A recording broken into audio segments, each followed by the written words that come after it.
Hi, this is Mike Young with Noble Warriors. You're about to hear a message entitled Raising Masculine Sons and Feminine Daughters, presented by me, Mike Young, Director of Noble Warriors from Midlothian, Virginia. This workshop was part of the Iron Sharpens Iron Men's Conference, hosted by Noble Warriors at Mechanicsville Christian Center in Richmond, Virginia, on Saturday, March 23, 2013. I pray the message will challenge and encourage you as you walk with Christ and lead your family. I'm Mike Young with Noble Warriors, and doing a message here this morning called Raising Masculine Sons and Feminine Daughters. I just do that for the recording so they can catch that. But I'm curious to start off with, what are you guys expecting? I'm curious, what do you expect to hear? What are you looking for when you come to a workshop with a title like this? Give me, and I'm very interactive, so I'm looking to hear back from you. Yes, sir. Just other experiences from other families. Other experiences. Great. What else? Yeah. Guide from people who are wiser than me, because I'm not married now, I have kids. You know what?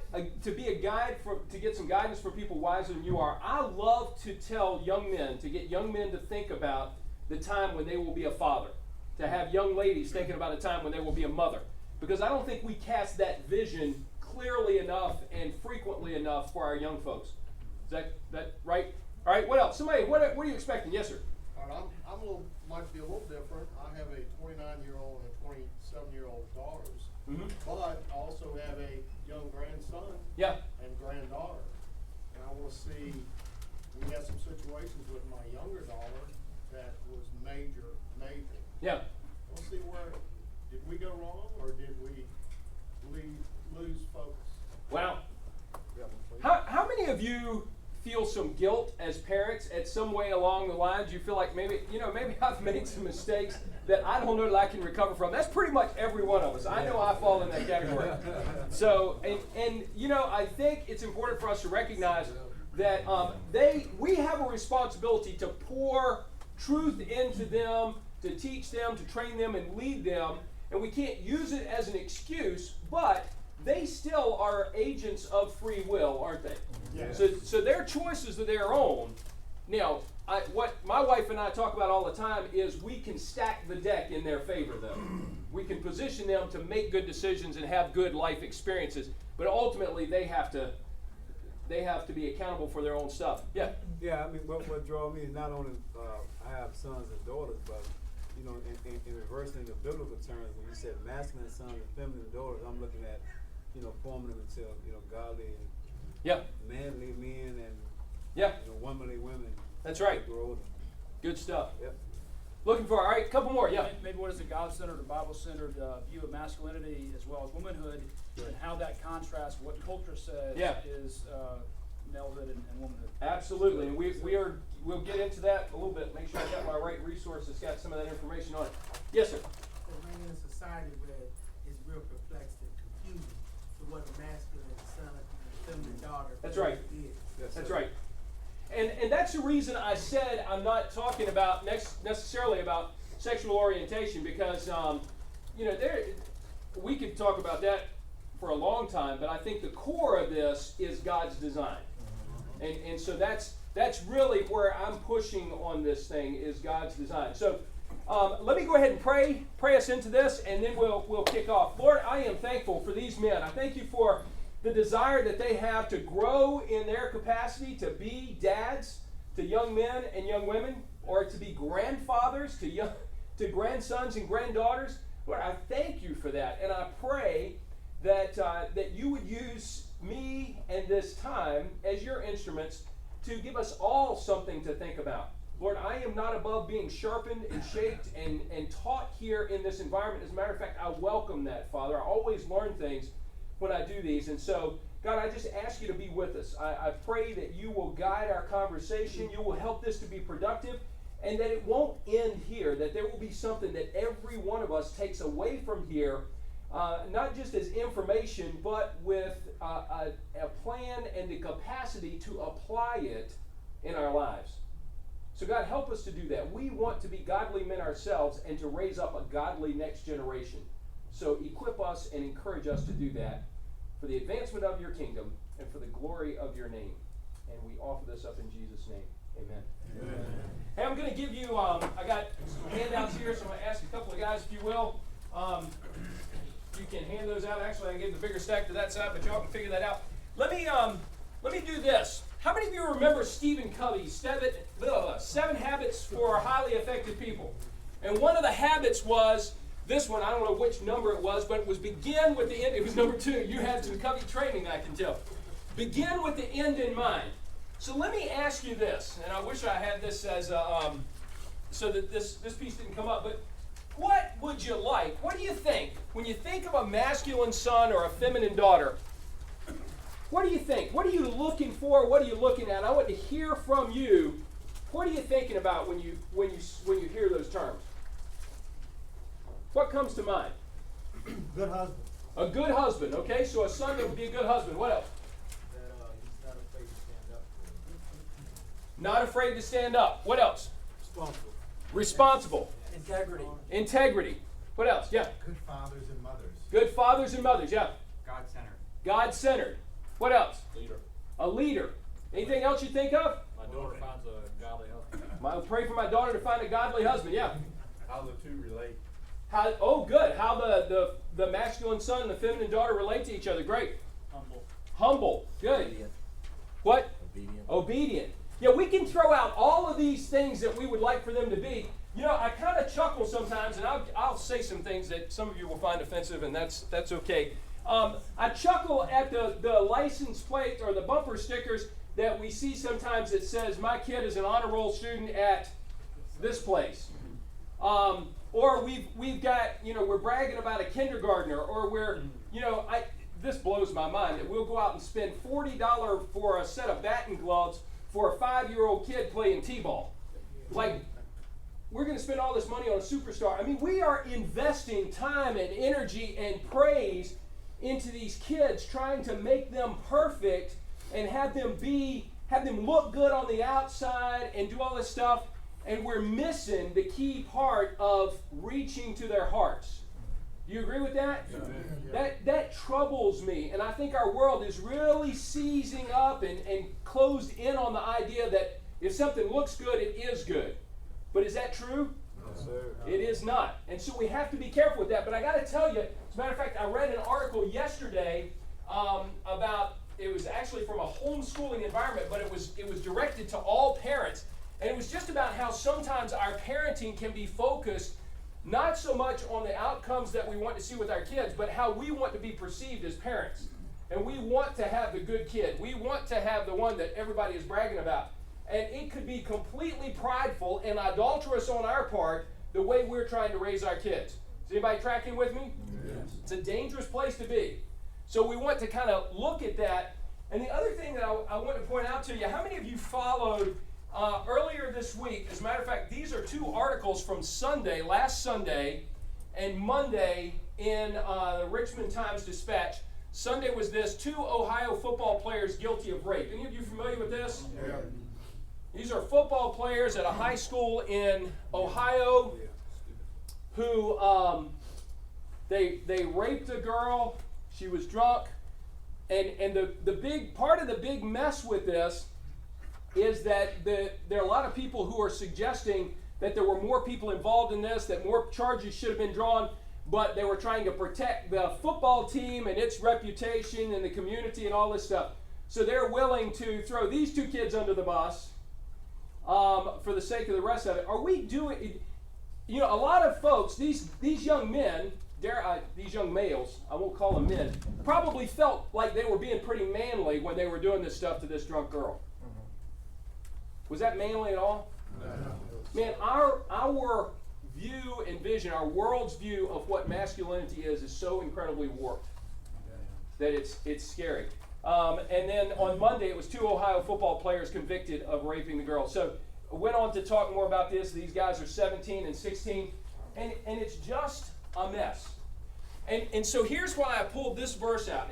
As I was preparing for this, it's kind of an odd verse for us to base. And I got another one. It's on your paper. But Matthew 23, 25, and 6.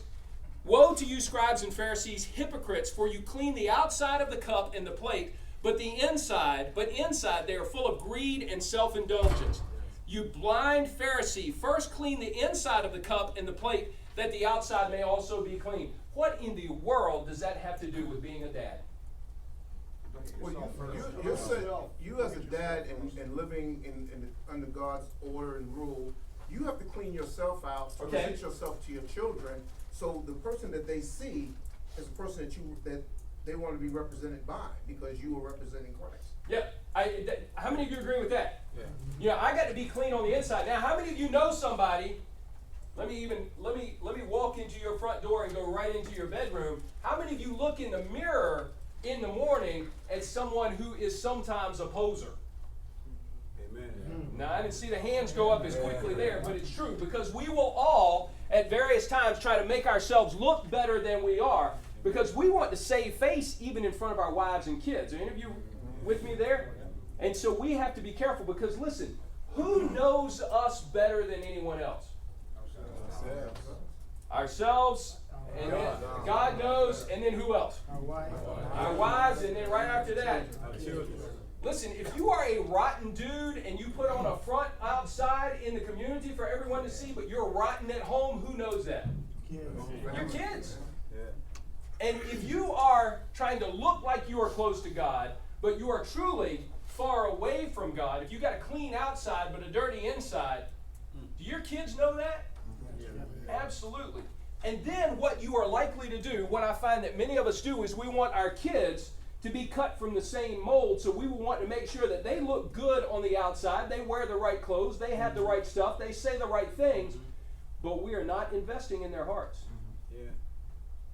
You know what else, Mike? That's goes an back, indictment on us. Yeah. That goes also back to, on a deeper level, it's like you can't give what you don't have. That's right. You know, you clean up, even yourself. I'm working on my outside, and when it's time to give my kids, I'm giving them the same thing, fixing their outside. That's right. We have to be careful, because we will be just like these Pharisees who can look good on the outside, and we can be a mess on the inside, and we can create that same scenario for our kids if we're not conscious of investing in their hearts. All right, so another scripture here that gets to this, the heart is critical. Do you remember when David was anointed as king? Samuel went to the Jesse and said, line your sons up, one of your sons is going to be the next king. And Samuel looked at all the sons of Jesse, and he thought it was going to be the tallest one, the best one, all this stuff. And the Lord said to Samuel, do not look on his appearance or on the height of his stature, because I've rejected him. For the Lord sees not as man sees. Man looks on the outward appearance, but the Lord looks on the heart. And so part of my challenge and my encouragement and where we're really going to today is, guys, you've got to really work. We all have to really work at investing in the hearts of our children. And in order to do that, we've got to work on our own heart. We've got to keep yielding that to God. And we've got to be willing to let our kids see our heart. That's not an easy thing to do sometimes, because quite honestly, what do we know about the heart? The heart is desperately wicked. Desperately wicked. So this is not an easy thing for us to engage here. Now, you mentioned the definition of manhood. And how many of you have been through some men's fraternity material? I just want to give this to you. Some of you have. All right, so men's fraternity. This is from Robert Lewis. I didn't even bring the material up here, but it's downstairs.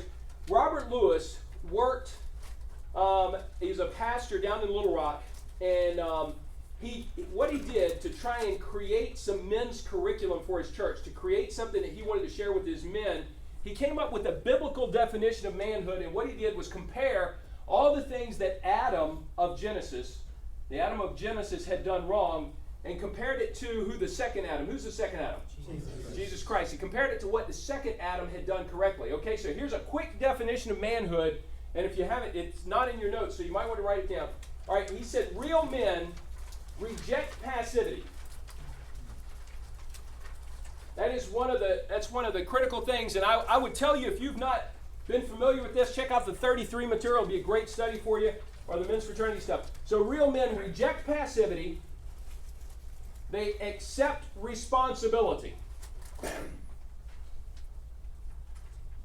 They lead courageously. And then the last thing is they invest eternally. So real men reject passivity.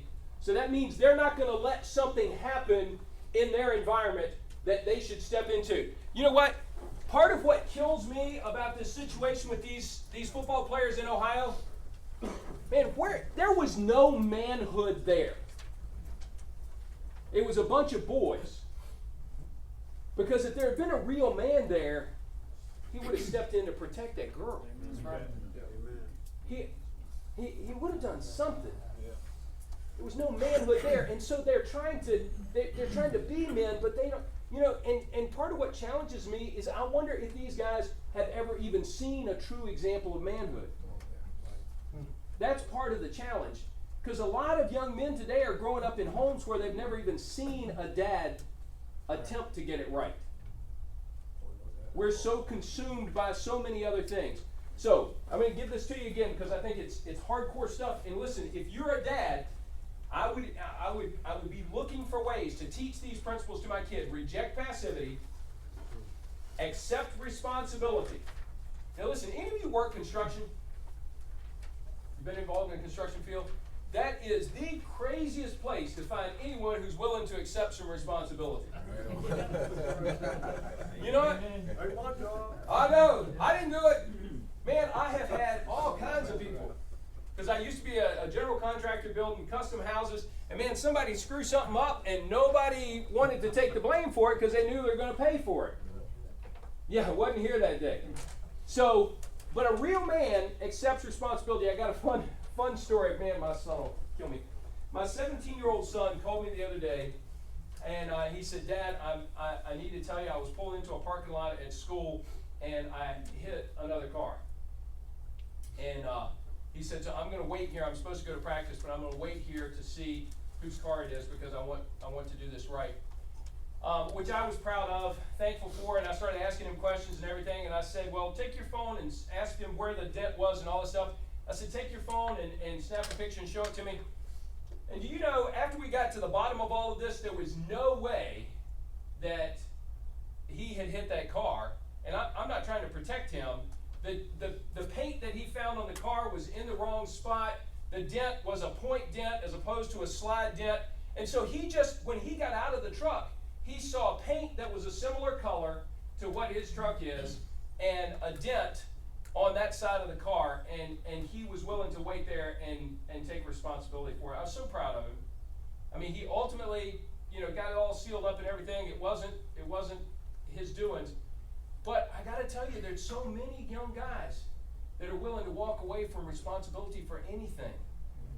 We don't see that, so we've got to invest in helping them. So accept responsibility, lead courageously. Where are the young men who are willing to step up and lead? Because I got to tell you, I look around in a lot of families today, and I see a lot of families being led, unfortunately, by women. Any of you see that? Yeah. And I got to tell you, I talk to a lot of women's groups and a lot of MOPS. I don't know if you're familiar with MOPS, Mothers of Preschoolers. A lot of these young moms will say, I'm tired and I wish my husband would lead our family. That's what they say. So then I say to their husbands, your wife would like for you to step up and lead. And those guys say, you know what, I feel that pressure, but I have no idea what that looks like. And so we keep raising young men who don't know what it looks like to lead, who doesn't know what it looks like to step in and express some leadership. Now, am I talking about someone who's an alpha male leader that takes charge of everything and tells everybody what to do? No. I'm talking about simply if we're going to teach a young man to lead, first of all, who's he got to lead? Himself. He's got to lead himself. He's got to lead himself because his heart is going to keep wanting to go down a bad path. So he's got to learn how to lead himself to God's plan. But then he needs to begin to learn, how do I lead another person? How is a guy ever going to have a healthy marriage if he doesn't know what it means to take responsibility for and lead a wife? And so where does he learn that? Are your sons learning that from you? Are they seeing you take responsibility and lead your family? And I'm not saying that you're a dictator in every decision you get to make and you rule with an iron fist, but do you take the initiative and say, this is a hard spot and we need to really dig into this and determine what God wants us to do? Taking some initiative. All right? And then investing eternally. What do you think that means? investing eternally. What do we have a tendency to do with our money? Waste it. What'd you say? Spend it on toys. Spend it on toys. How many of you know guys who are just big kids who buy more and more expensive toys all the time? Is there any internal investment there? I left my house this morning shortly after 5, actually it was a little bit before 5 I think, and passed by me on the road, the second road I turned on was a guy heading south with a bass boat. So he probably is late to work most days, but this morning he's up early because he's headed out to go fishing and play with his toys. Now I'm projecting something on him, but guys as a rule tend to like to play games and do things that have no eternal value. Now I'm going to hit some of you right in the gut. I know it's March Madness right here. Lots of basketball going on, but I've told a lot of people I think there are 8 letters that are killing men in America. You want to know what they are? I wish I had a marker here. ESPN and XBOX. We got way too many 30 and 40 and 50-year-old men that go to bed at night watching ESPN and wake up in the morning and see what they missed. And they play video games and waste their time. Guys, that's not investing eternally. And so I think we got to figure out what does it mean to invest eternally. So that's a definition of manhood that comes from Robert Lewis. There are all kinds of definitions. As a matter of fact, I've got some printouts here of, actually these are some young ladies who came up with their definition of what manhood was based on biblical truth. Let me just read a couple of these. I got 50 copies of it so you can grab one when you leave as long as they last. How about this? Can look at a girl straight in the eye without communicating any impurity. Tough. That's good. Yeah. How about this? Doesn't try to prove himself, but is simply confident as he walks in the fear of the Lord. How many of you have felt macho at some times and you had to prove yourself? We've all done that. Any of you know Lecrae? Yeah. I love Lecrae's song, the Man Up CD, where I walk with the confidence of 10 men. Have any of you ever heard that song? Because my confidence is in him. And you get this sense that they're encouraging young men to walk confidently because they know that they're on the Lord's army. So check out that CD. Here's a couple more. Understands the value of work and is financially responsible. How about that? How about this? Treats his sisters and his mother with as much respect as he would treat a prospective wife. How many teenage boys, listen, in another life, I told you about a couple of things I did. I was a high school teacher and then an assistant principal. And I've had 15-year-old kids who were thugs who thought they owned the world. And I'd suspend them from school, pending mom coming in and talking to me, and mom sit there. And this 15-year-old kid mouth off at his mom. I get right in his face. Listen, I don't know what you do with her. I don't know how you talk to your mama when you're not in this office, but you will respect her with every word that comes out of your mouth while you're around me. There are way too many guys that are disrespectful. And listen, that happens in my house. But I have to step into it. I can't be passive if my sons begin to disrespect their mom. That's right. Because what I have to do is put a stop on that and say she is my wife before she is your mother. That's right. And you will be Amen. picking yourself Say it up off again. the floor. Say it again. Yeah, that's right. She is my wife before she was your mother. That's right. And so you will respect her. That's right. And you know what? My guys respond to that because they know I'll back it up.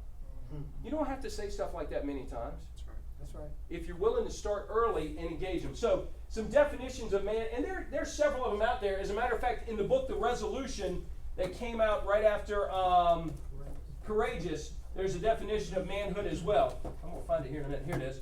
So this book, The Resolution's got a definition of manhood in it. So there's some great biblical definitions out there. But the key is, are you talking about some of those things with your young men? Because I think here's where the other thing is. We will often think, hey, just me living right will get to them where it needs to be. But you need to learn to have heart-to-heart conversations with your sons. And that's not an easy thing to do. As a matter of fact, I call it drive-by conversations or flybys because I've learned from my kids that lecture doesn't work. How many of you have seen that glazed over look when you try to lecture your kids? One of them will even say, Dad, that ain't working. So what I find a great time to engage my sons to try to figure out what's going on in their hearts is when we're driving. When I'm taking them to practice, bringing them home from school, whatever, because I call it shoulder time. We're sitting shoulder to shoulder instead of face to face. And we can talk differently. I can ask them questions. We can talk about girls. We can talk about purity. And so if you're going to get there, if you're going to get to their heart, you've got to ask them some questions. You've got to dig into that. And you, men, father, grandfather, have got to be courageous to lead into that conversation. And you understand that by doing that very thing, you're setting the example for him of leading courageously and rejecting passivity. Does that make sense? Yes, just by the way you engage those conversations. So that's a definition of manhood. Now, let me give you a definition of womanhood that also comes from the men's fraternity material. This is a little bit different. But here's what Robert Lewis said as a definition for womanhood. Item 1, she rejects worldly temptations for significance. Because the world is going to tell her that in order to be significant, important, pursued, special, she's going to have to be different than she is. What do our young girls see all the time? Models, perfect women, all of this stuff, fashion. And you know what? They're struggling against an unreachable goal in many cases. And so, do we have responsibility to help them understand that God made them just the way they are? They're beautiful regardless. That's important. The next thing that he said in his definition was that she believes in God's priorities. Now, I'm going to get into some political hot spots here.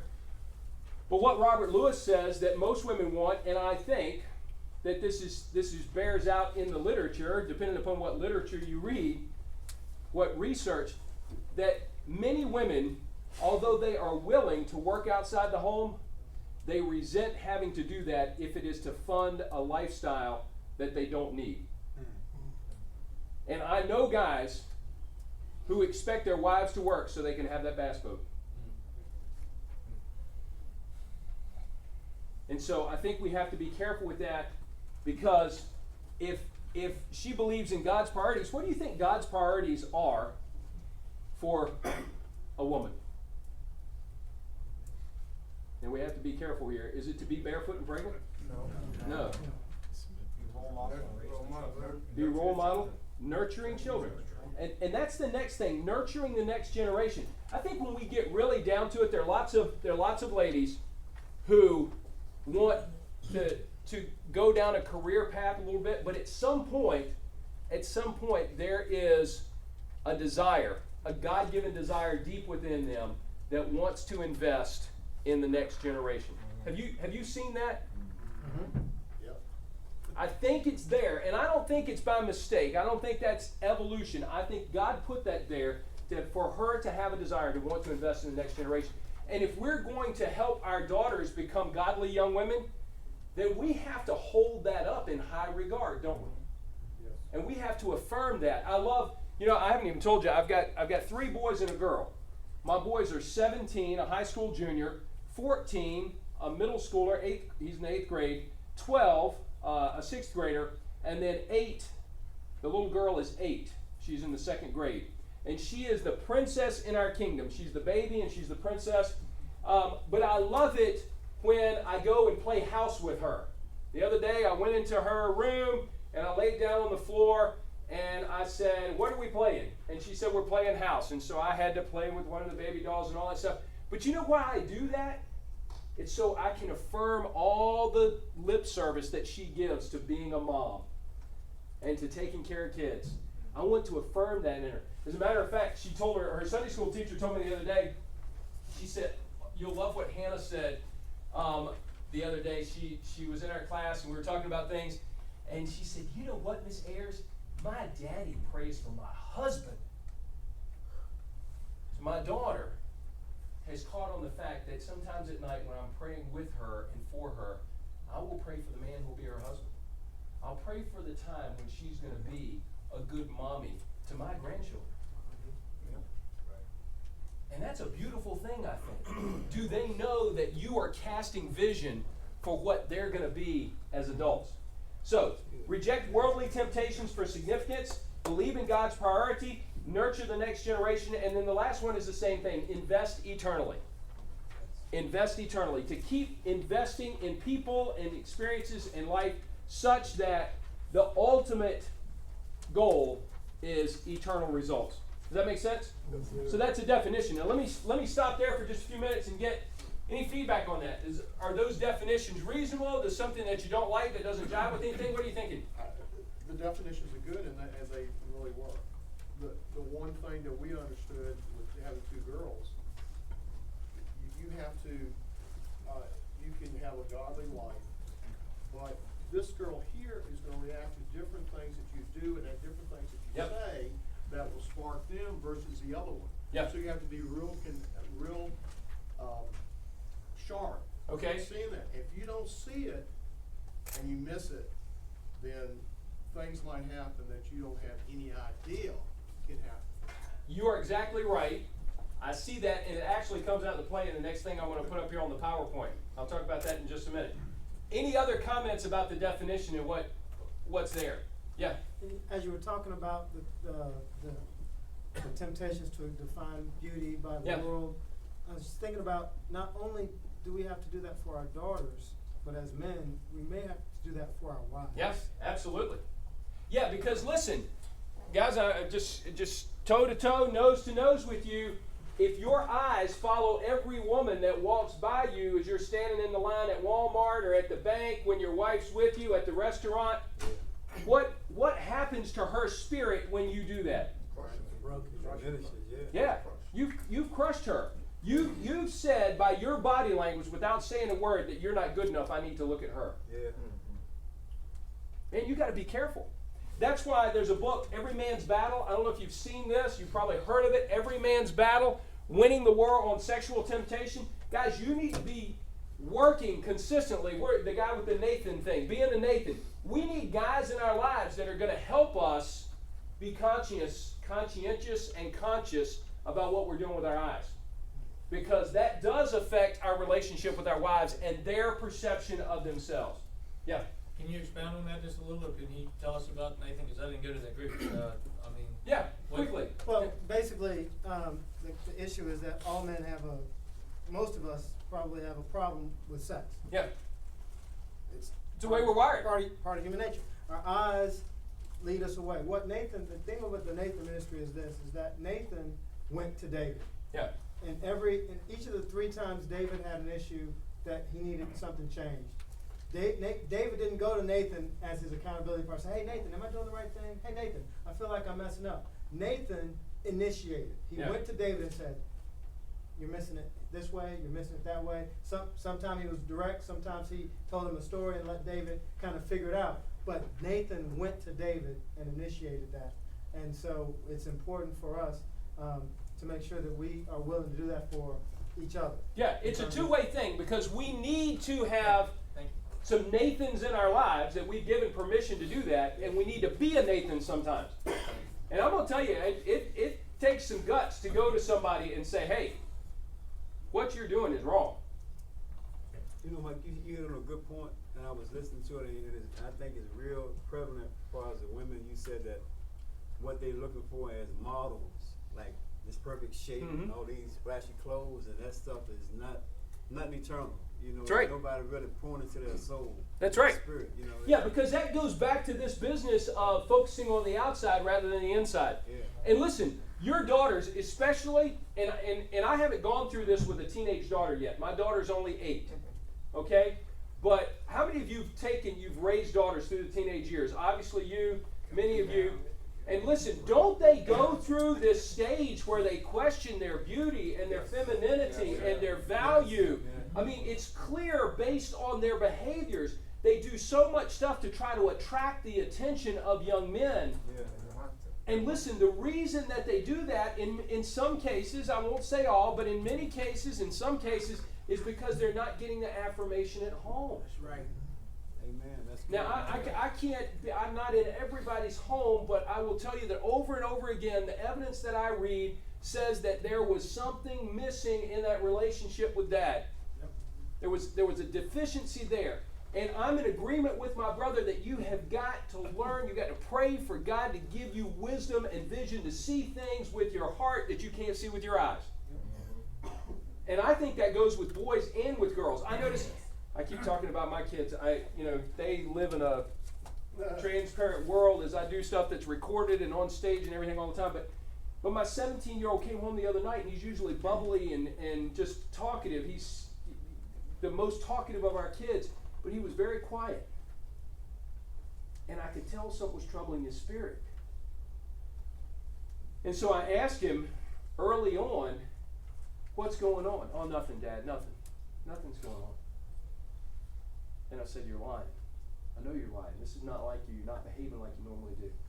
But, and I could have forced my way into that, but if I force my way into it, what I normally get is a big stiff arm, and he cuts around me and goes another way and shuts me down. So part of what I've had to learn to do, and again, I'm not telling you I got this figured out. It's all a learning experience. It is.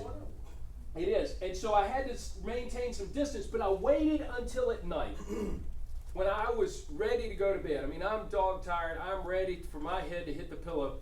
But I went into his room right before he was ready to turn off his light. And I said, Tim, I know something's troubling you. I don't know what it is. Is there anything you can tell me? And so he buzzed around and fiddled around, just kind of talking. And then finally he told me what it was. And I'm not going to betray anymore. It wasn't a big deal. It's the same junk that every one of us went through as high school boys. But I had to wait until timing was right for him to engage that conversation. And if you aren't tuning your ears and tuning your heart to hear that and look for that right opportunity, you can miss it, and they can be lonely and feel like you're disconnected. And you have to be, and I'm thinking that that's even a bigger challenge with young ladies. And like I say, I'm not there yet, so I don't claim to have expert status on any of this. As a matter of fact, I think anyone who claimed expert status on raising teenagers is probably lying to you. So, but that's part of what I think we got to deal with. Now, let me get to my brother's point here, because, Dad, you must take the lead. There's a book, as a matter of fact, I kind of hijacked this title from Steve Farrar. There's a book that Steve Farrar wrote a number of years ago that was critical in my life. Have any of you ever read Point Man? Steve Farrar, and it's the subtitle is How a Man Can Lead His Family. And there's actually a title in this book called Masculine Sons and Feminine Daughters. Masculine Sons and Feminine Daughters. And here's the big idea, kind of the outline of what Steve pours out in that book. The idea is this: Dad, you have to take the lead in fairness. Now, that's an interesting thing. That's an interesting thing. Now, I'm going to say something to you that's almost a bit of a riddle and a tongue twister, but I think this is important. The most unequal thing is the equal treatment of unequals. Now, let me let that settle with you again. I'm going to say it. The most unequal thing is the equal treatment of unequals. Okay? So if you've got more than one child, hopefully you are cognizant enough to know that God wired them both differently. One is bubbly, one is melancholy. One is musically inclined, one is athletically inclined. One is tall, the other one is short. One can, I know in our house, one is mechanically inclined, one is not. One can't figure out which end of the screwdriver. I mean, it's how? Same DNA.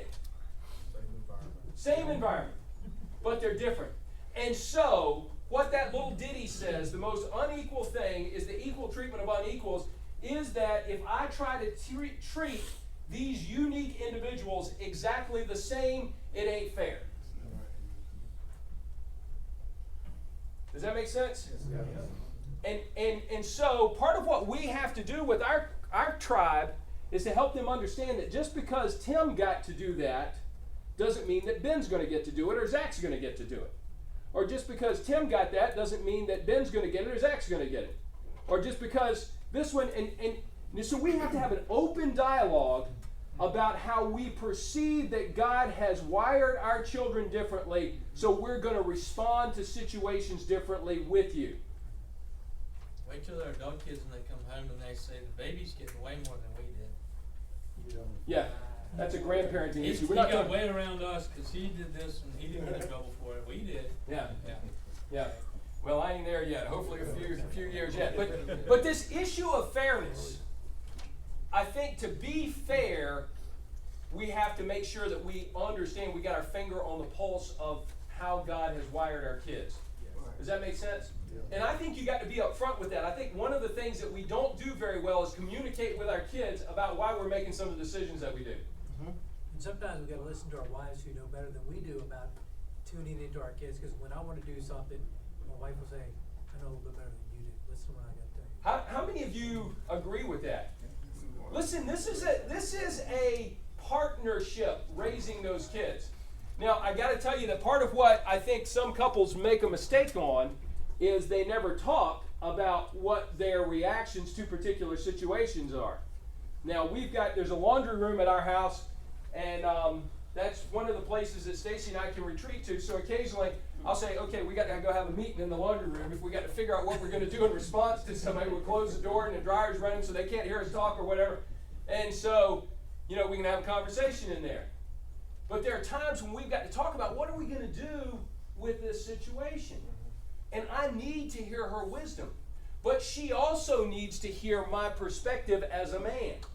Because there are times, I'll give you this fun example. Our 14-year-old loves to climb trees. And just to tell you how we're different, my wife, being a female, is more safety conscious than I am. How many of you know that? Yeah. I'm wide open. I want the guys, adventure, live on the edge, try this. So we have both been standing under a tree that Zach's, 15, 20 feet up in, and she's saying, "Zach, come down. I don't want you to fall. Zach, come down." I'm on the other side of the tree, 14 feet away, saying, "Hey, if you put your left foot on that branch, you go 8 more feet."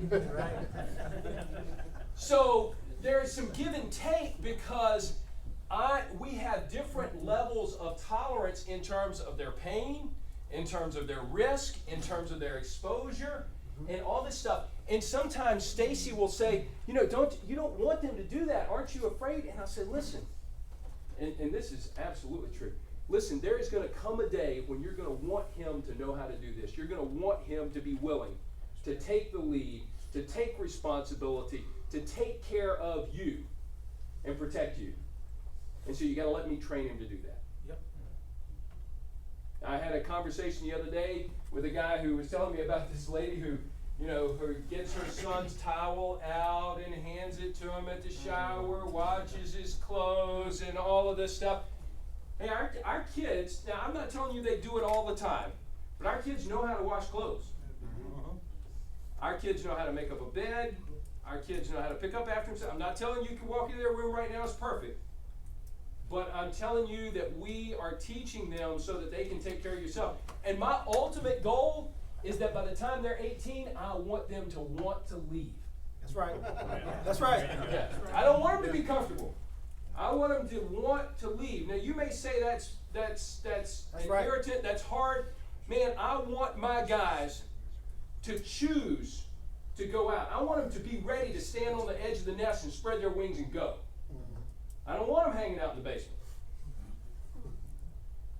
You follow what I'm saying? That's right. I'm right there with you. That's right. But we've got to work at that. We've got to have that vision in mind because I think sometimes our vision is too short-sighted when we keep taking care of them. I love to say this. At one time, it looked like elementary school children cut my grass. Do you know why it looked like elementary school children cut my grass? Put all their hands on the They ground. were. Yeah. Because the elementary school children that live in my house were cutting our grass. Yeah. And I love it. I can't even start the lawnmower anymore. They know more about how things work than I do, and I love it.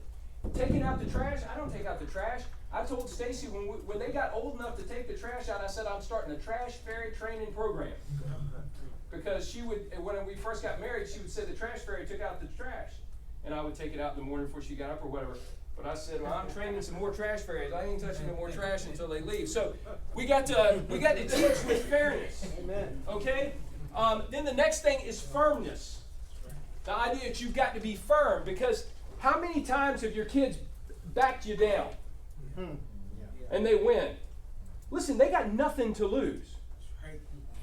My 12-year-old, when he was 5, we should have had him negotiating nuclear arms treaties. Because he never backs down if there's a cookie on the line. Dad, can I have a cookie now? How about now can I have a cookie? On and on and on. At some point you got to hold the line.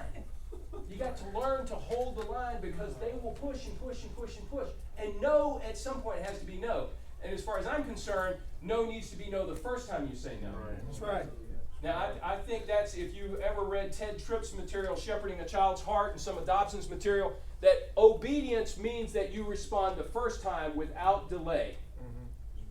And what I tell my kids on that is, listen, there is going to come a day and a time when your response to my immediate instruction is going to mean life or death for you. Whether it's crossing the street or doing some adventure thing, because we've done rock climbing and kayaking and hiking and all that stuff, there's going to come a day when I'm going to say stop, and I need you to stop right then. That's right. I don't have time to count to 3. I don't have time to go get the spoon or the hot sauce or whatever it is. And so there's and listen, I want you to understand that our kids aren't perfect. They push against every one of these things. But I think to establish these issues is important. Are you tracking with me? Yes, sir. All right, firmness, fairness, tenderness. Now, here's where you got to go the other way. Because there are times when you got to recognize that the best way to be tough is to be tender. Because they need to hear you say, I'm sorry. They need to feel the warmth of your hugs. They need to know the closeness of your presence. And so you've got to mix all of this together. Tenderness, firmness, fairness, and finding a balance between tenderness and firmness is hard. And so if you have a hard moment with one of your kids, man, find a time soon to circle back to that. Yeah, that's key. And have a tender moment, to pray with them, to hold them, to tell them you're proud of them.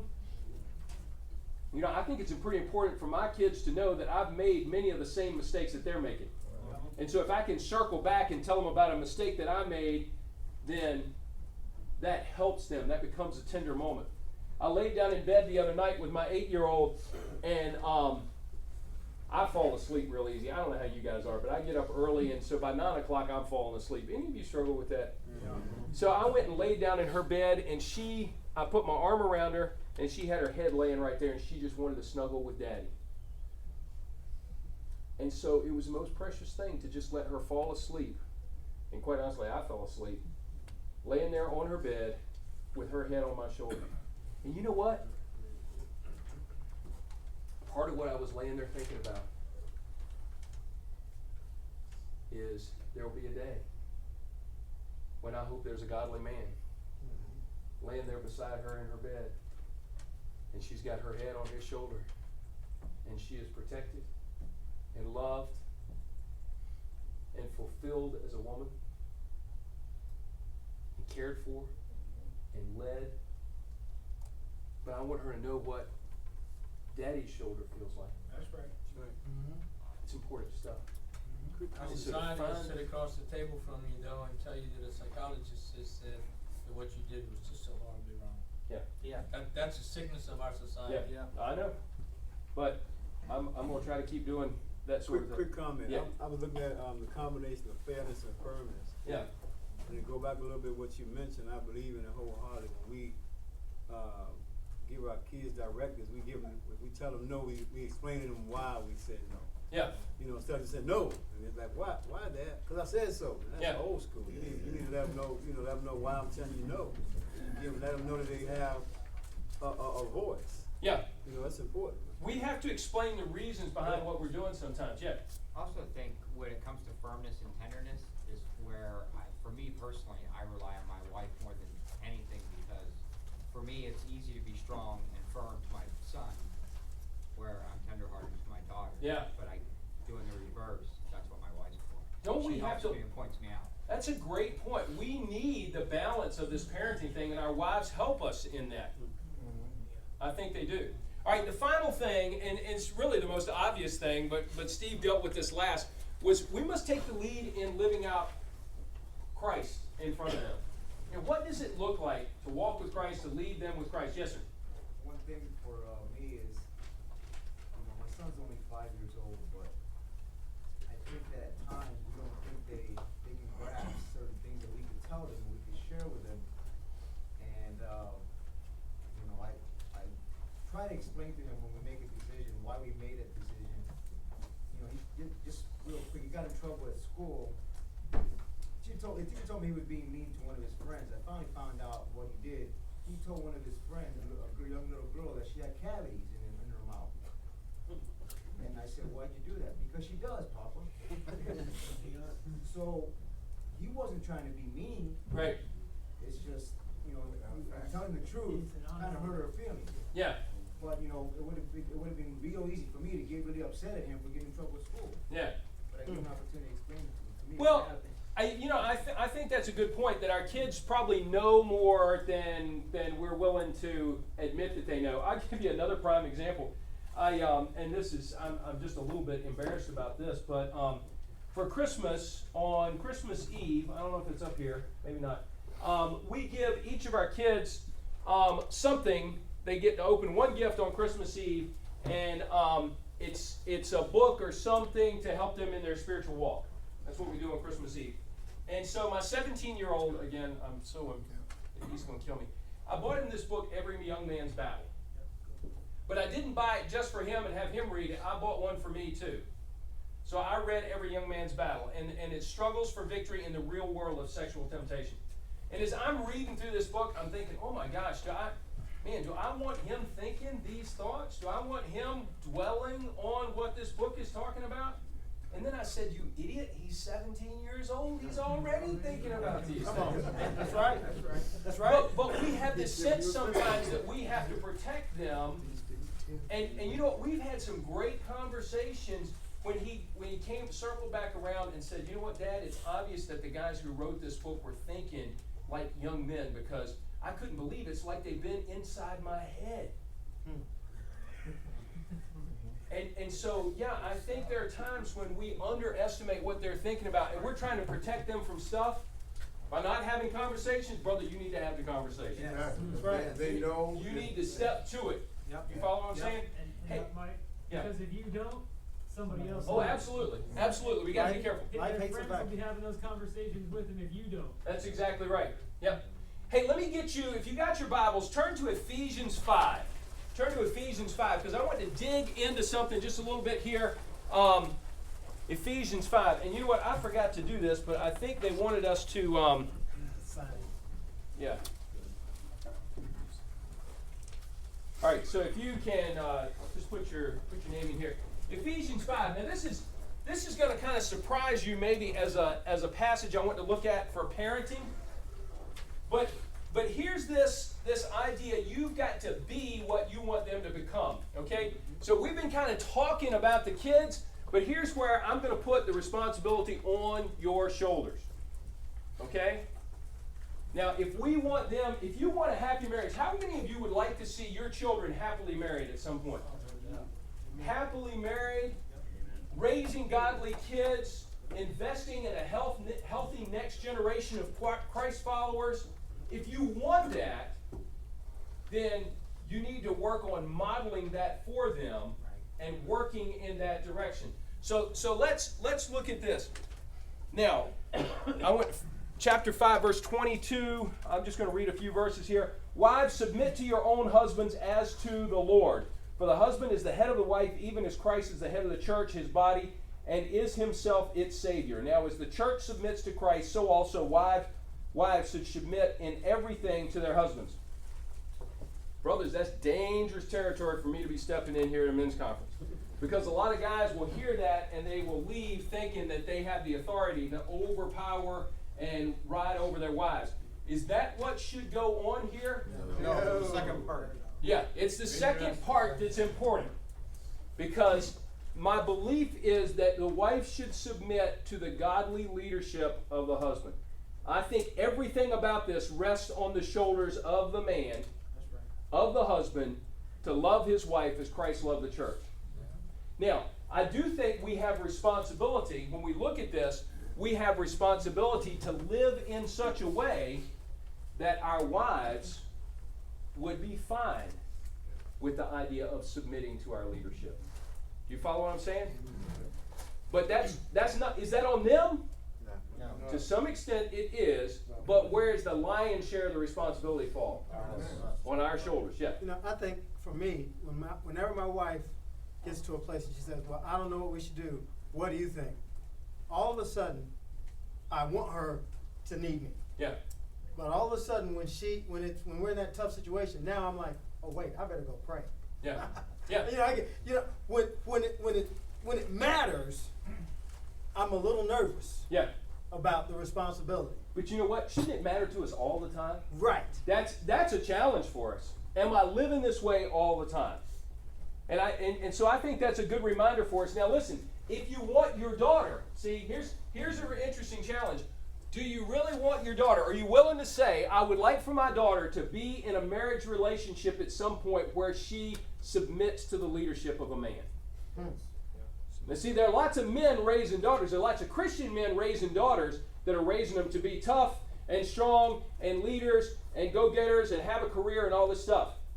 Are you seeing the polarization of this whole thing? Yes. Yeah, it's close to home when you got a teenage daughter. Yeah. It's one thing to be the man of the house and try to meet those expectations that God's put before us, and you're trying to do that.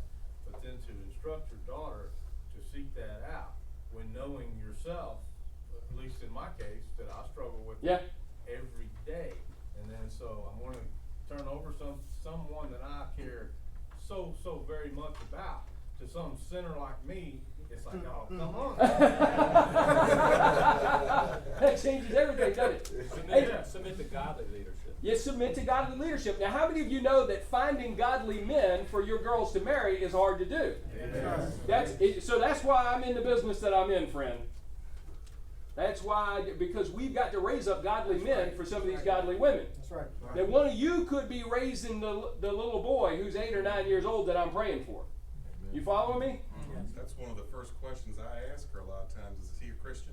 Yeah. You know, it means a lot. Yeah, absolutely. We've got to encourage them to be looking for that, because really your prayer should be, God, I pray that she will be married to a man to whom she can submit because he is living a godly life. That's hardcore. Yeah, quickly. I'm trying to get him found, but I got a special forces sniper son-in-law. My daughter. Well, you know, that's what you said to him. Yeah, there's I'll tell you about a resource that I have not read, but I hear great things about. It's a book called Bodhi Baucham, Vodie-Baucham,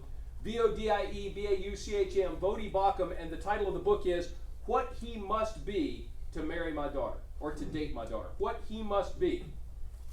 And so Bodhi goes through this whole business of identifying, marking out what a young man, what characteristics and capacities he should have to be able to date his daughter. And the final chapter, or part somewhere in there, it says you've got to be that guy. And then it says you need to be raising up those guys. That's right. You need to be investing in some other young men who would be worthy, marriageable to marry your daughter. Yes, sir. Shepherd, you were, I think it gets back to modeling. Yeah. We're asking our daughters and our sons to submit, to obey. We're asking our wives, either spoken or unspoken, to do the same. And there might be some friction there. However, when they see us obeying our boss, that's right. As a matter of fact, I'm going to put this up for just a minute. I found a marker here. 1 Corinthians 11:1. Paul says, "Follow me as I follow the example of Christ." And so I think this is one in my Bible. I think it's in here. I'm not going to pull that right here. But I think I've got this little stick figure drawn. I cannot draw worth a diddle, so I just do stick figures all the time. So I've got this in a stick figure in my Bible.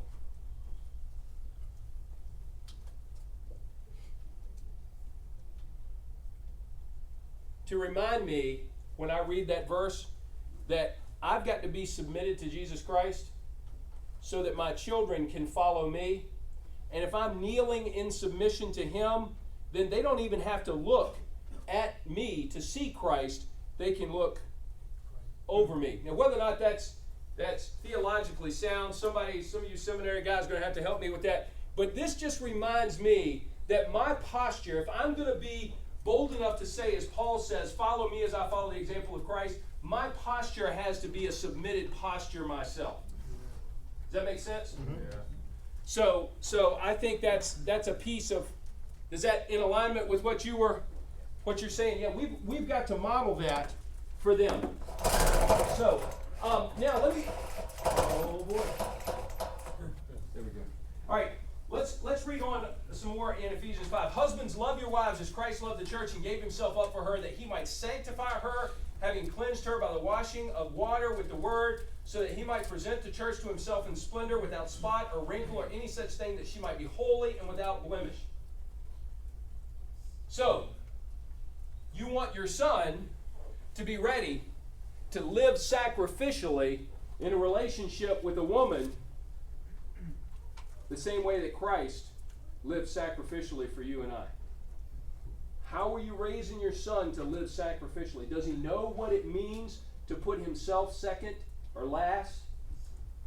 Is he always first?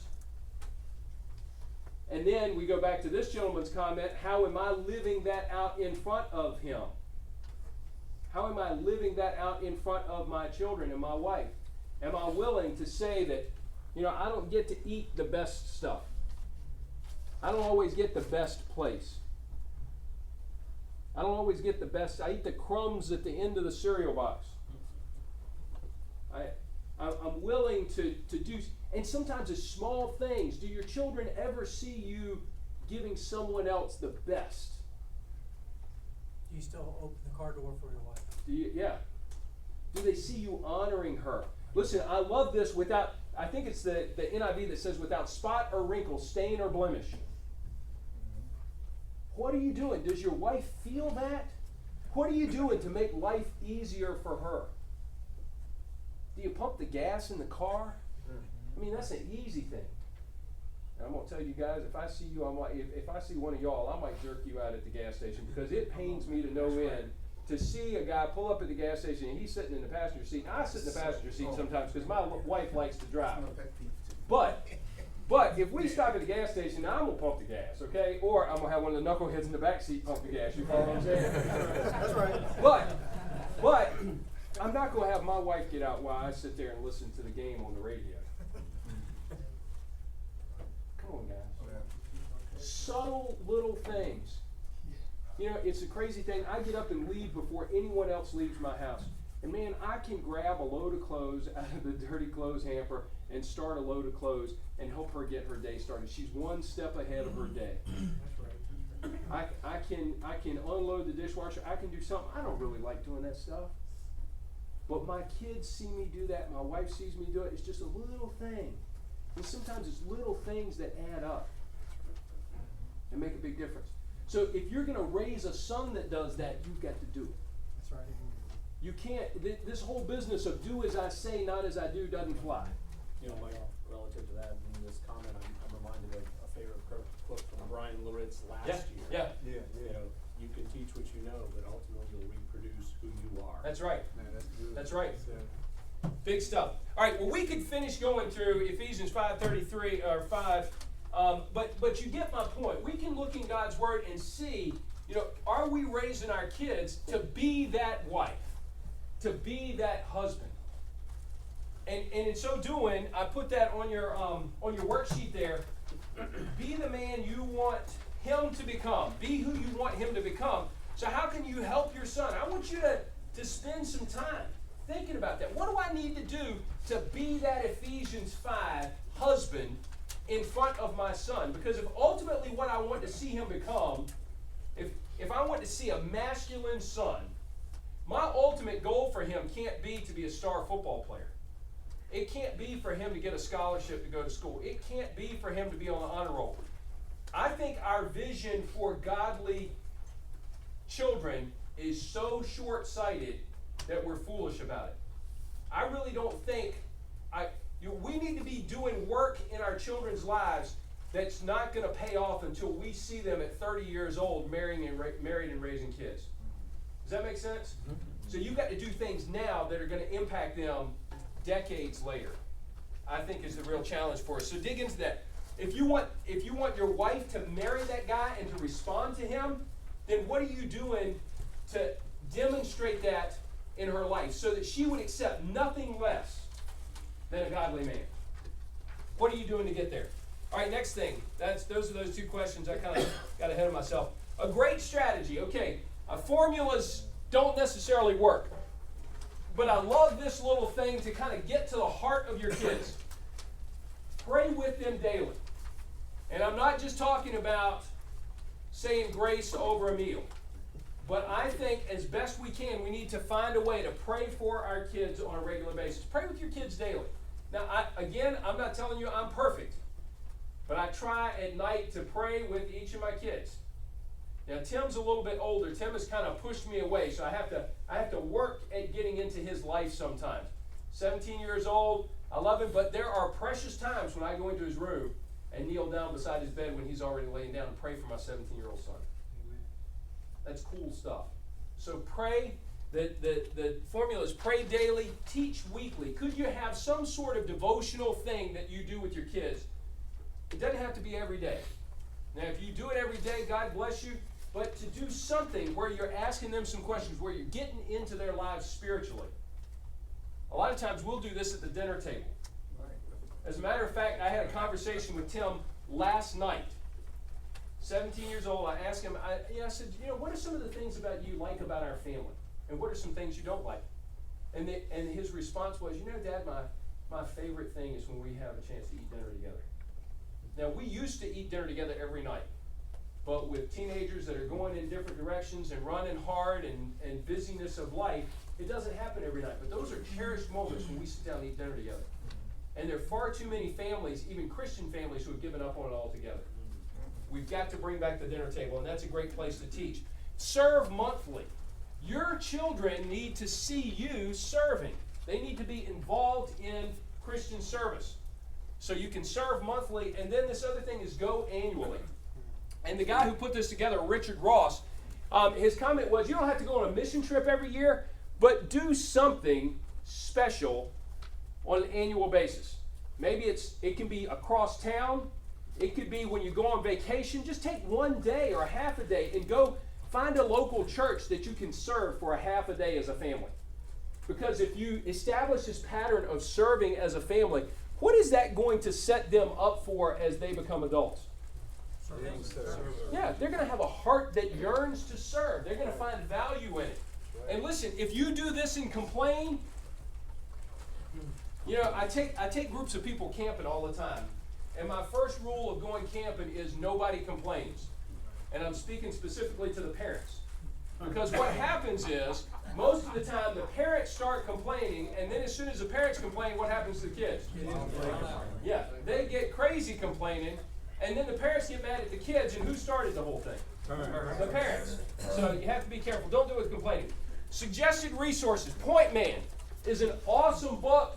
I tell you, I read this before our children were born. I read this 20 years ago when Stacy and I were first married. It's a classic book for men. Point Man is a great one. The Resolution is a great book about raising children. The Resolution for Men. And of course that came out with Courageous. How many of you have heard of Raising a Modern Day Knight? This had a huge impact on my life as a father of sons. It uses the process of developing a knight to invest in your kids and to teach them honor and respect. As a matter of fact, if you find any three of my boys today, probably, they've all got on a set of dog tags like this. And one of the steps in our process of taking them into manhood is I take them camping for 3 days. Before they go into middle school, I make them memorize Romans 12:2 and give them a set of dog tags. And we do a bunch of other things. But the whole idea behind that is going into middle school, most kids are bombarded with all of these challenges about being popular, being in the right crowd and everything. Romans 12:2 says, do not conform any longer to the patterns of this world, but be transformed by the renewing of your mind. Then you will be able to test and approve what God's will is, his good, pleasing, and perfect will. So I teach my kids that they don't have to be approved by anybody. They don't have to worry about anybody. They're made in God's image, and they can live in that. So Raising a Modern Day Knight's great help for coming up with some of those strategies. There's a resource, a book down there that's actually for moms. And all of these are at our resource table down there. Where is it? The Bride Wore White. It's actually a different, it's a different cover down there. The Bride Wore White, 7 Secrets to Sexual Purity. And this is a series of stories and chapters about how to help your daughter have a great sense of modesty. My favorite part of this is a section where it talks about a styrofoam cup, a ceramic mug, or a priceless teacup. And it's this: take this test, decide in each category whether you're a styrofoam cup, a ceramic mug, or a priceless teacup. So I know families that use this when a daughter comes downstairs to get ready to go to school or go out on Friday night with friends, go to a basketball game or something like that. They'll say, hey, are you dressed like a styrofoam cup that can be easily thrown away? Are you dressed like an old everyday mug that somebody uses and leaves in the sink dirty? Or are you dressed like a priceless teacup that's going to be cherished? And so their conversation just centers around how are you dressing yourself, how are you carrying yourself out into the world. Pretty cool strategy. So that's a great resource. Another one that is great, Biblical Manhood. This is my favorite little ditty now. Biblical Manhood by Randy Stinson. How to serve your wife, how to mold men through baseball, and how to make more men into church. And it goes through the design, God's design for men. So Biblical Manhood. He's a big baseball fan. Any of you baseball fans? So there's a whole chapter in here where he talks about all the different ways he teaches his sons characteristics of manhood by looking at the game of baseball. And it's just a fantastic chapter. And what it's done, I mean, we're not great baseball fans, but it's given me a lot of ideas about how to teach manhood to my sons. And I think there's one more here. Just the movie Courageous. Now, I would say watch the movie Courageous and be reminded of how important it is to invest in your kids. So a couple of things there. Now, final question. What will you do to be an example for your sons and your daughters today, this week, this month, this year? So to be practical, what are some things that you could say, I need to go and do something differently, and I'm willing to do that? What's something you need to do differently as a result of our conversation today? Yeah? Stop complaining about work when my wife and I get home from work. Why? Because my son, we don't see him all day. My wife leaves at 3:45 in the morning to go to work. I drop him off at school. I don't see him till like 5:30, 6 o'clock at night. All he wants is our attention, but all we do is complain about work. How many of you can feel that? And so what's that going to teach him to do? Complain about work, not want to work, hate work. Great take-home strategy. It's not going to be easy, but it's worth doing. What else? Just listen more. Just listen more and be attentive to what's going on in your child's lives, in their hearts. What else? I think I need to go one level up. I personally have to have a conversation with my wife to get her and I both equally yoked on this subject so we can go. Right now we might be. Yeah. Well, both of you need to have a vision. I think one of the things we don't do is cast vision for ourselves of what life's going to be at the next stage. So everyone's looking forward to getting rid of the kids and getting them out of the house. Man, I think you should be looking forward to a day when you're cheering for your kids because they're in a different stage of life. Or looking forward to a day when you get to invest in grandchildren. And casting vision for that. But what can I do now to set myself up well for that experience? That's part of the investing eternally scenario. What else? Yeah. No, I just got a question. I have a 4-year-old little son, and do y'all have any suggestions on like a devotional that you could do with a 4-year-old? I mean, I know like we do the praying daily and all that, which is the best, but just something to interact with. I mean, we read his Bible stuff at night, but an actual interactive thing. You know what? Do y'all have any suggestions for that? Or? There's a series of devotions from we picked up at Lifeway, God for Little Boys or something like that, and it's broken down for like 2 to 5-year-olds and then 6 to 7-year-olds or something like that. But you can get those books at Lifeway, and some of them are interactive object lessons. There's also a website that I would point you to called FamTime.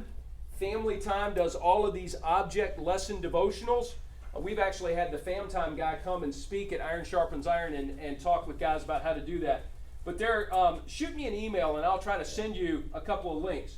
Yeah, I think my email address is on there, mike.young@noblewarriors.org. Yeah, you had a comment? Yeah, I was just gonna say the Action Bible. Okay. For boys. Yeah. That thing's unbelievable. I mean, my 4-year-old every night will bring it and say, "Please, Dad, read it." That's awesome. So, yeah, the Action Bible. Good stuff. Thank you. Yeah. No, my dad does it with my little sister. They put on the armor of God every day. Okay. Yep. And that gets guys stoked up. I don't know. Have you seen the little plastic armor of God thing that you can get with guys? Yeah, the whole battle thing really stirs young men up. All right. Well, it's 3:15. So let me pray us out of here. Guys, I am thankful for your being here, and I hope this has been useful to you on some level. I also have got these copies of this definition of manhood. If you would take that, that's got men on one side and women on the other.